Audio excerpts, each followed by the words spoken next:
A confidential investigative report into the agency that protects the New Orleans area from flooding has been under wraps since last November. The Flood Authority Board asked Attorney General Liz Murrill to release it in 30 days, and she did not. But WWL Chief Investigative Reporter David Hammer, he got a copy of that report. And after he told the AG's office he had it, Murrill's told the board they could release it. Here's David with the previously secret findings. In May, the board in charge of protecting the New Orleans area from flooding voted to ask Attorney General Liz Murrill to release her investigation into the Flood Authority within 30 days. Former board president Roy Carubba said the AG's report would vindicate his and Levy District Police Chief Joshua Rondeno's disruptive leadership style, which he dubbed thunder and lightning. It's going to greatly benefit the agency.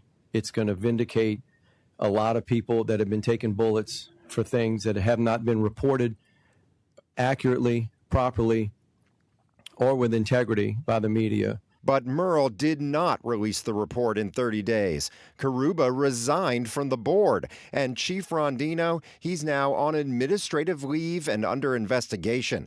But then this week, that AG's report was leaked to me. And while it validates many of Carubba's criticisms of former commissioners, it also concludes the Flood Authority Board remained dysfunctional and questioned the expansive powers Carubba handed to Rondeno. Last year, when I was president, of course, there was a lot of talk about, me being there and the board members resigning because we had lost our focus on flood protection. Nothing could be further from the truth. The investigation on Murrill's behalf by attorney Sid Deegan focused mostly on what it called infractions by former board members Debbie Satoon and Randy Noel. The report states the 68-year-old Satoon, quote, committed a battery upon Chief Rondeno by grabbing his arm and striking him twice with a closed hand when he tried to block her from a meeting where other board members would be discussing removing her from the board.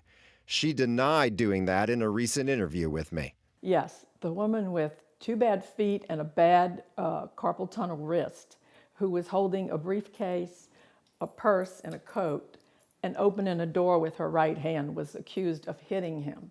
With what hand? I don't know. Satoon resigned earlier this year, and Rondeno immediately dropped the charges. She was supposed to resign and not be quiet because she if you read that report, a lot of that report deals with her. And she was supposed to be quiet? She was a public official when she was on that board and doing the public's business. So should she not be able to talk about that? Well, if she tells the truth, she looked you right in the face and said she didn't hit the guy.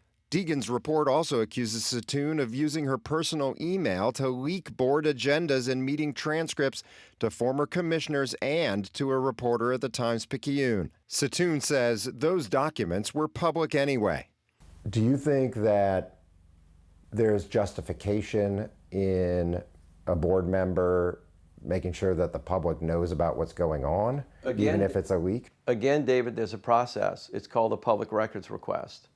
So the public has access to all of the information within the agency. The fact that those board members were leaking it, you're not supposed to do that.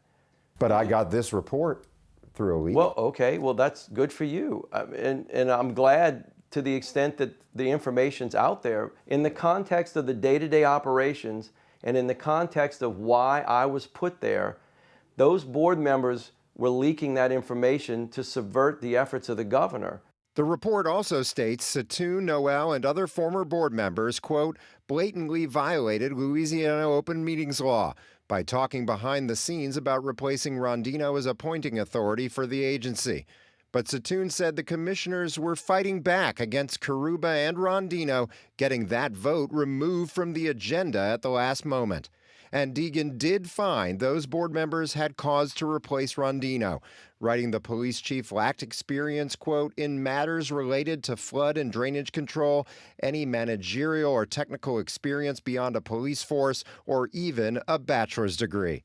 This report specifically says that he did not have the minimum qualifications and therefore to be the regional director? To have the appointing authority that he was given by you. Okay, well, I disagree. When you were on WWL radio, you did say that the Attorney General was not releasing the report for political reasons. What did you mean by that? It's just my opinion. But the Attorney General generally politically supports what the governor has been doing, doesn't she? Yes. So what did you mean by that? I don't know. I mean, at the moment, I felt like they had been holding it for months and months and months. What possible reason could they have for not releasing that report? Because doesn't the report show, though, that there's still this extreme dysfunction in this agency? Well, that report's a year old, or November, right? I don't know what the date is. November, yeah. The work was basically done a year ago. I disagree with that statement. Because they're in there now meeting with people about Rondeno because he's been put on administrative leave. I understand he's been put on administrative leave. Yeah. And I'm not sure what that's all about. I can tell you, I lived with Rondeno for almost a year as the president. His integrity and his honor is immutable. Deegan did promise to file a future report about rampant allegations of racial discrimination at the Flood Authority, something Carubba and Satoon agree is a major issue for the agency's mostly black maintenance staff. David Hammer, WWL, Louisiana. After David informed Murrell's office he was doing the story today, Murrell sent a letter to the board president, and it says the AG's role in the case was being misrepresented by board members, so her office would, quote, no longer be able to provide legal assistance with respect to these matters.